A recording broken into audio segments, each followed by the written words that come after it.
కొండపై క్యాంపింగ్, వారాంతాల్లో కొండల దారి పడుతున్న సిటిజనులు. ఎందుకు? పూర్తి వివరాలకు చదవండి రేపటి సాక్షి దినపత్రిక. ఖైరతాబాద్ శోభాయాత్ర విజువల్స్ మనం చూస్తున్నాం. మరింత సమాచారం అందించడానికి మా ప్రతినిధి అనుశ్రీ లైవ్ లో సిద్ధంగా ఉన్నారు. అనుశ్రీ, ఖైరతాబాద్ శోభాయాత్ర ప్రారంభమైనట్టుగా చూస్తున్నాం విజువల్స్ లో. ఎలాంటి సందడి వాతావరణం నెలకొంది? శోభాయాత్ర ఎలా సాగుతోంది?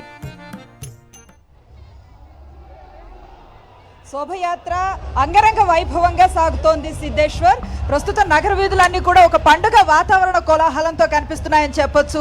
వినాయక నిమజ్జనానికి నగరం వ్యాప్తంగా ఉన్నటువంటి వినాయక విగ్రహాలన్నీ కూడా తరలి వస్తూ ఉన్న నేపథ్యంలో మనం ప్రస్తుతం ఖైరతాబాద్ వినాయకుడికి సంబంధించిన శోభయాత్రలో నడుస్తూ ఉన్నాము. రాజ్దూత్ సర్కిల్ ని కాసేపటి క్రితమే క్రాస్ చేశాడు భారీ గణేష్.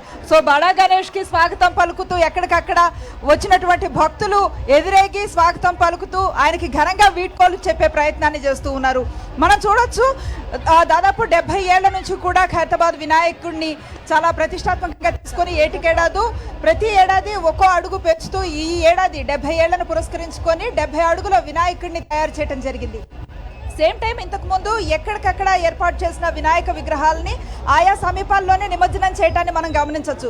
కానీ 44 ఏళ్ల క్రితం విడివిడిగా చేస్తూ ఉన్న నేపథ్యంలో చార్మినార్లో గొడవలు జరగడాన్ని అప్పటి పరిస్థితుల్లో చార్మినార్లో గొడవలు జరిగాయి. అయితే విడివిడిగా జరగడం మూలానే నిమజ్జనాలు అన్నవి ఒక సామూహికత లోపించిన కారణంగానే ఇట్లాంటి పరిస్థితి తలెత్తిందని భావించిన వారు ఇకపై మొత్తం వినాయక చవితికి సంబంధించి వినాయక నిమజ్జనాలన్నీ కూడా సామూహికంగా ట్యాంక్ బండ్ పరిధిలో జరగాలని అప్పటి పెద్దలందరూ కూడా కలిసి నిర్ణయించడం జరిగింది. అది మొదలు ఇప్పటి వరకు 44 ఏళ్లుగా మొత్తం సామూహిక నిమజ్జనాలు జరుగుతూ ఉన్నారు. ట్యాంక్ బండ్కి తీసుకువస్తారు. నగరంలో ప్రసిద్ధిగాంచినటువంటి అనేక వినాయక మండపాల నుంచి విఘ్నేశ్వరులను తీసుకొచ్చి ఇక్కడ నిమజ్జనం చేయడాన్ని నిరాటంకంగా గమనించవచ్చు. 60 ఏళ్ల వరకు కూడా ఒక్కో అడుగు పెంచుతూ ఖైరతాబాద్ బడా గణేష్ని తీసుకువెళ్లారు.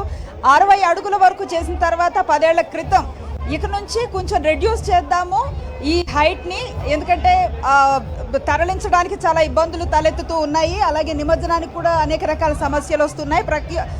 పర్యావరణ హితంగా కూడా మట్టి గణేష్ని తయారు చేసే ఆలోచనలో కూడా ముందుకు వెళదామన్న ఒక ఉద్దేశంతో 60 ఏళ్ల సందర్భాన్ని పురస్కరించుకొని అప్పటి నుంచి ఒక్కో అడుగు తగ్గించాలి అని ఒక నిర్ణయాన్ని తీసుకున్నారు. కానీ కొన్ని రోజుల తర్వాత కోవిడ్ మహమ్మారి నేపథ్యంలో హైట్ని కంప్లీట్గా రెడ్యూస్ చేసి దాదాపు 12 అడుగుల ఒక నామమాత్రపు విగ్రహాన్ని ఏర్పాటు చేయడం జరిగింది 2020లో.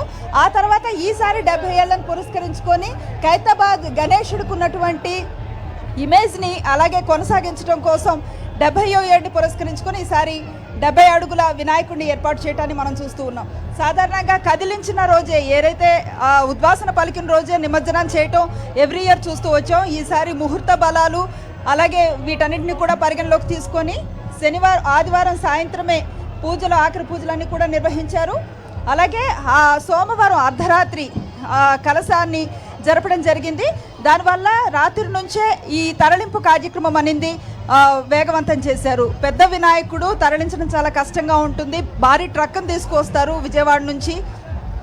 అక్కడ నుంచి తీసుకొచ్చిన ట్రక్ మీదకి ఈ వినాయకుడిని ట్రాన్స్పోర్ట్ చేసి మొత్తం వెల్డింగ్ వర్క్స్ ఎక్కడికి కదలకుండా బెసకకుండా ఉండేలాగా ఈ మొత్తం శోభయాత్రలో ఎటువంటి ఇబ్బందులు తలెత్తకుండా ఆ ఏర్పాటు అనేది చేయటం జరుగుతుంది. ఉదయం 6:30కే ఈ ఏర్పాట్లు పూర్తి చేసి ఖైరతాబాద్ గణేశుడిని అక్కడి నుంచి కదలడం జరిగింది. అక్కడి నుంచి శోభయాత్రగా మనం చూస్తూ ఉన్నాం. ప్రస్తుతానికి టెలిఫోన్ భవన్కి దరిదాపుగా వస్తూ ఉన్న పరిస్థితి. ఇక్కడ నుంచి తెలుగు తల్లి ఫ్లైఓవర్ మీదుగా క్రేన్ నెంబర్ 4 వరకు తీసుకువెళ్ళి నిమజ్జనం చేయబోతున్నారు. ఈసారి వినాయకుడికి సంబంధించి 7 అన్న అంకె మనకి బాగా కలిసి వచ్చినట్లుగా కనిపిస్తుంది. ఎందుకంటే 7వ తేదీ వినాయక చవితి వచ్చింది. అలాగే సప్త ముఖ గణపతిగా మనకి వినాయకుడు కనిపిస్తున్న పరిస్థితి. సప్తముఖాలతోటి త్రిశక్తి అలాగే త్రిమూర్తులతో కలిపినటువంటి సప్త ముఖ గణపతి మనకు కనిపిస్తూ ఉన్నారు. 70 అడుగుల ఎత్తుతో కనిపిస్తూ ఉన్నారు. ఈ రకంగా 7 అంకె కూడా ఈసారి బాగా కలిసి వచ్చినట్లుగా వినాయకుడికి కనిపిస్తోంది. మనతో పాటు ఉత్సవ కమిటీకి సంబంధించిన కొంతమంది సభ్యులు ఉన్నారు. వారితో మాట్లాడించే ప్రయత్నం చేద్దాం. ఈసారి ఉత్సవాలు ఎలా అనిపించినాయండి?